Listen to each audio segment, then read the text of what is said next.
Emma, very good morning to you.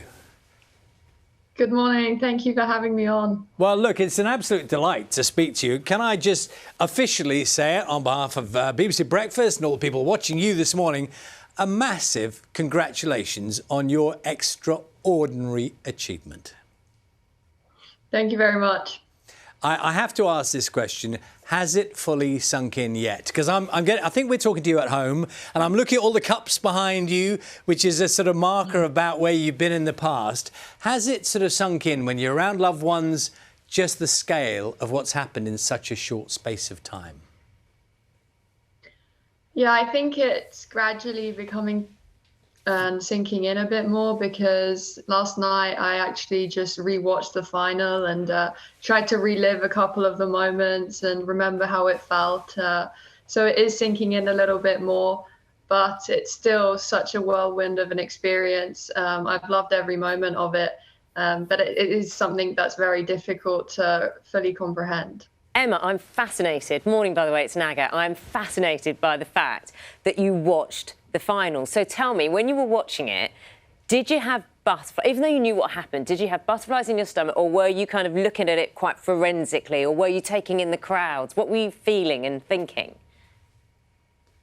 Yeah, it's funny because when I was watching it, it almost feels like that's not me who's playing and pulling off some of those shots. It feels like it's someone else, but I knew exactly what was going to happen, but still, it's some very tense moments. And rewatching it, I was really proud of how I came through some tough moments, and also the timeout at the end. I didn't realize how stressful that was on TV compared to live. Did it feel that stressful then when you were actually in that timeout? Yeah, I mean, I was actually, because I didn't really want to take the time out because I was having to serve break point down and I thought it would mess my own rhythm up. But then my knee was fully cut and it's actually still open. It's still an open wound. Oh, is it still sore? Yeah, but I mean, it's fine completely, but it's just still open. Emma, tell me, I know, is it true you haven't got the trophy back with you? You flew back, but it's being shipped back. So you haven't actually been, what spot, where's the spot it's going to go on the shelves, or is it going to have its own cabinet? Tell me. Well, at the moment, I'm not sure. Maybe front and center somewhere over there, but maybe I'll do a nice display for it or something. I'm not sure.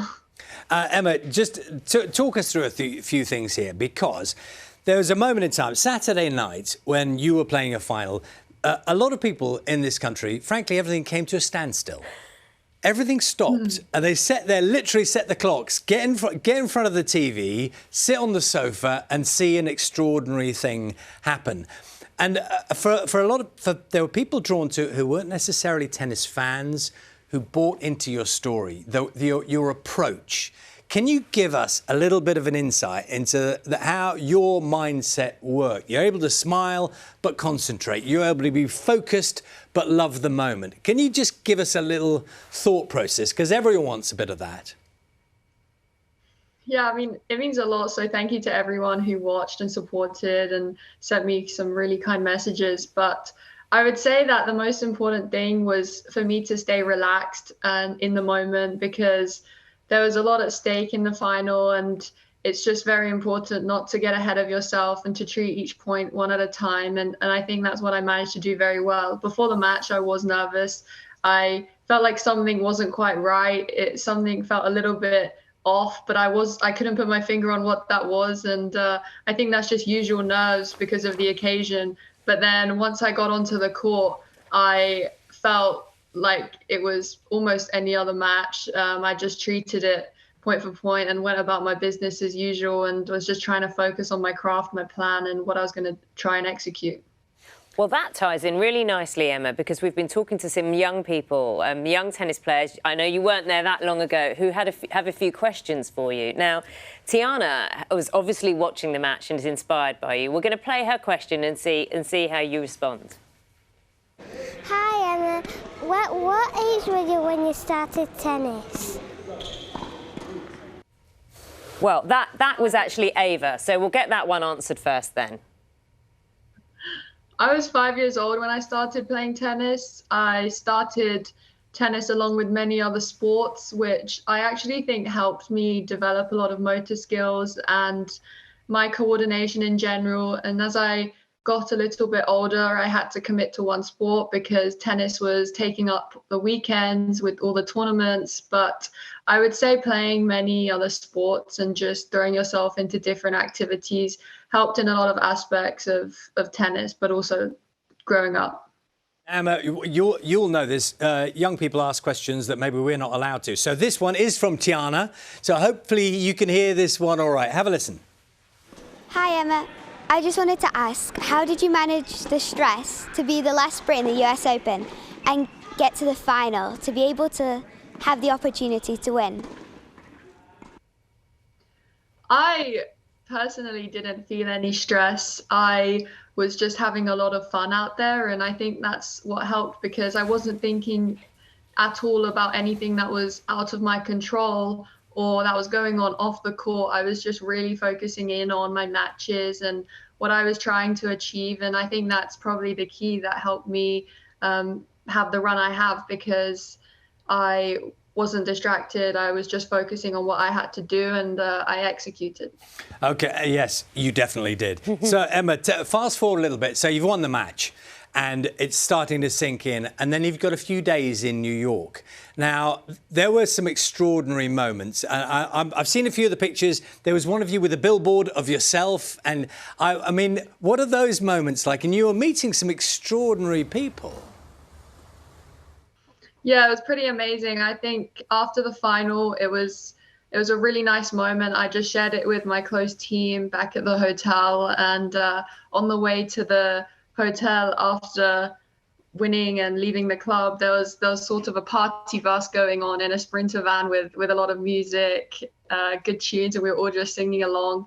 And then we had a really nice night, just talking until early on in the morning, just reflecting on the whole experience and what an amazing time it's been. And then I managed to go to some really cool events and places. I mean, at the Met Gala, I spoke to Lewis Hamilton, which was really, really cool, being such a fan of motorsports and Formula One. So it was really nice to see him and speak to him there, and also everyone else. The Met was such an artistic event with some great performances. And yeah, I was very, very honoured and grateful to have been able to go. Can I just pick you up on? I'm thinking a bit of bus karaoke, Emma. What was the go-to song? Yeah, that's exactly what it.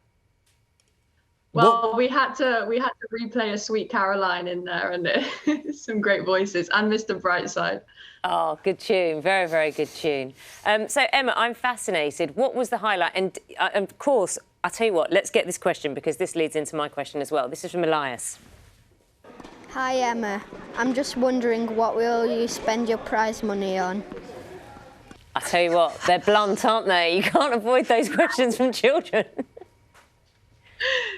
I would just leave that to my parents and my team, to be honest. I'm just focusing on what I love to do, which is competing, and just, yeah, they can take care of that. Did I read? I did read, I think, Emma, that you'd lost your headphones, your wireless headphones, yeah. And perhaps, you know, if you'd made a bit of money, that you might get them. And did you manage to pick them up in a bit of shopping in New York? No, I haven't gone shopping yet. I lost them for sure, and I'm hoping to replace them sometime. Well, hopefully you get to it. Emma, can I ask you, and you'll tell me what you will about this, about the domestic situation, because the insight we've got into the Raducanu family is mum and dad are pretty tough operators. They've pushed you hard along the way, for which I know you've expressed a lot of gratitude. Tell us a bit about what it's been like being at home, and what have they had to say about what you've done? Yeah, I mean, my parents, it's probably tough love, and at the time I'm probably not as grateful as in hindsight, but they just gave me a hug when I came back, really. Nothing crazy, no big celebration. My mum made some really good homemade dumplings, but there was nothing crazy or over the top. I think that they're just staying discreet, and yeah, I mean, just some reassurance and saying they're proud of me is enough. Are they there right now, Emma? Are they there with you? not in this room, but somewhere upstairs. Emma, there are loads of jokes going around about parents who are now turning around to their 18-year-olds saying, you can't even tidy your room, you can't even wash up a dish. Take a look at Emma Raducanu, she's done this. Tell me, you are still a teenager, and when you're at home, what do you get pulled up on? What do I get pulled up on? I think, well, I'm not the most organised, so I need to work on that. And I need to work on tidying up, unpacking, because I seem to live out of a suitcase even when 3 weeks after my trip. I take my dishes after I eat. Just the usual stuff. I'm honestly like every other teenager in that way. Do you know, you will make a lot of teenagers, particularly in the UK, very relieved that you are not entirely perfect, even though you are brilliant, of course. Let's look ahead, shall we? So the next tournament, what are you looking forward to? Of course, Wimbledon next year, but that's a while away. What's happening in the meantime? When do you get back to it? Yeah, I haven't actually discussed my tournament schedule yet because of the change in my ranking, the tournament options change slightly. So I need to discuss and sit down and see what's next for me, because I've had a very, very long and intense 7 weeks. So I think I just really need some time to rest and recover, because it's been very demanding physically and also just emotionally to withstand 7 weeks on the road. I think I just really need to recover, rejuvenate, and next time I'll be ready to go, whichever tournament I choose. Emma, it's been a delight talking to you this morning. When the trophy arrives and you put it in place, can we sort of agree a deal that we can have a look at that and see it there? Because that's going to be a magic moment for you and your family. It's been lovely talking to you. Thank you so much. Take care, Emma. Well done. Thank you for having me. Thanks. See the headlines as they happen and watch BBC News live in the app and get the full story with bbc.co.uk/news. Follow the story for all the latest with BBC News.